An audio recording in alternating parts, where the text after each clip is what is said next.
हम महाराष्ट्र की धरती पर हैं, यहां गणपति की पूजा होती है।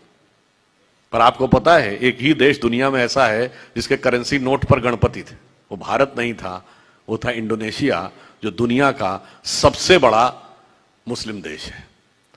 तो हमारी संस्कृति का प्रभाव मत संप्रदाय से परे जाकर है। और दूसरा, आप सभी ने यहां देखा होगा, मैं थोड़ा सा एक विषयांतर में रहते हुए एक बिंदु और बताना चाहता हूं। आप सबने अष्टविनायक है, महाराष्ट्र में बड़ी मान्यता है अष्टविनायक की, पर कभी आपने सोचा कि विनायक 8 ही क्यों है, 7 या 9 क्यों नहीं है, 6 या 10 क्यों नहीं है? हमारे यहां कोई भी चीज बगैर कारण के नहीं है, बगैर तर्क के नहीं है। अच्छा, कभी आपने सोचा कि भगवान गणेश का शरीर मनुष्य का है और सर हाथी का क्यों है, और उनका सर काटा क्यों गया? सर हाथी का क्यों है, सवारी चूहे की क्यों है? दोनों में बहुत विरोधाभास नजर आता है ना। और उसके बाद यदि हाथी का सर है तो उनको एक दंत क्यों कहा गया? हाथी के तो 2 दांत होते हैं, तो फिर एक ही दांत क्यों है? अगर एक ही दांत रहना था तो एक ही दांत होना चाहिए था उनकी मूर्ति में, वो दूसरा दांत टूटा हुआ क्यों है? और बल्कि जो आप वास्तविक मूर्ति देखते हैं उसमें टूटा हुआ दांत एक हाथ में पकड़ रखा उन्होंने। कभी आपने विचार किया कि ये क्यों है? इसमें से कुछ भी कहानी नहीं है, कुछ भी कल्पना नहीं है। और गणेश जी किसके देवता हैं? रिद्धि और सिद्धि के देवता हैं, यानी संपूर्ण सिद्धियां गणपति की आराधना से मिलती हैं।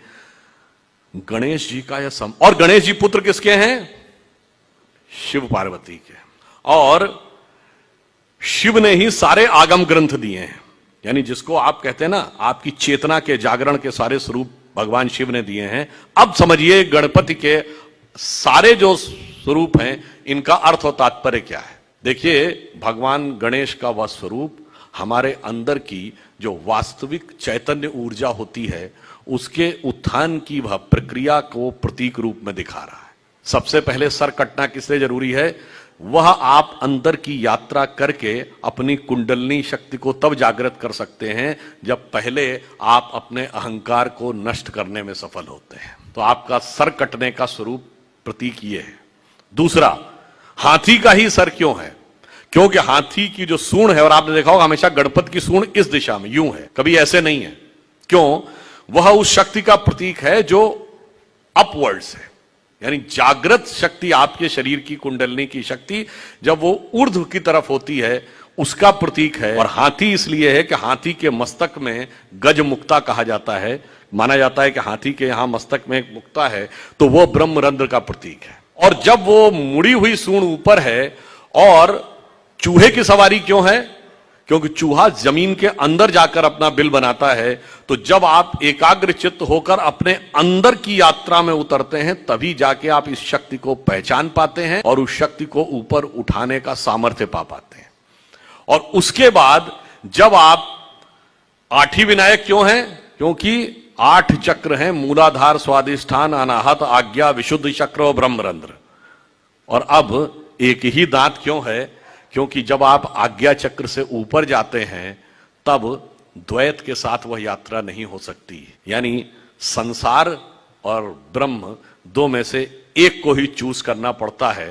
तो वह दांत टूटा हुआ क्यों है? तो संसार के साथ उस संबंध का विच्छेद करना पड़ता है, उसे तोड़ना पड़ता है, इसीलिए टूटा हुआ दांत हाथ में रखे हुए हैं। फिर आगे की यात्रा जाकर जब ब्रह्मरंध्र तक मिलती है तो समस्त रिद्धियां और सिद्धियां आपको प्राप्त होती हैं। यह उसका प्रतीक है।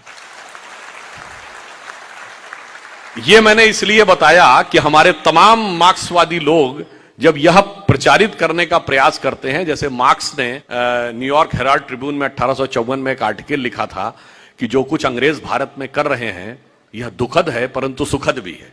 उसने अंग्रेजी में लिखा, the destruction of India which is the Britishers are doing, it is painful but pleasurable also. Pleasurable क्यों? उसने कहा कि हिंदू चाहे जितने भी समृद्ध क्यों ना हो, परंतु ये हाथी गणेश, बंदर हनुमान और नंदी बैल को पूजने वाले इसी लायक थे कि इन पर हुकूमत की जाए, चूंकि यह लोग समझदार नहीं है। अब बताइए, जो मैंने बताया आपको गणपति का स्वरूप, समझ में हमारी कमी है कि मार्क्स की कमी है?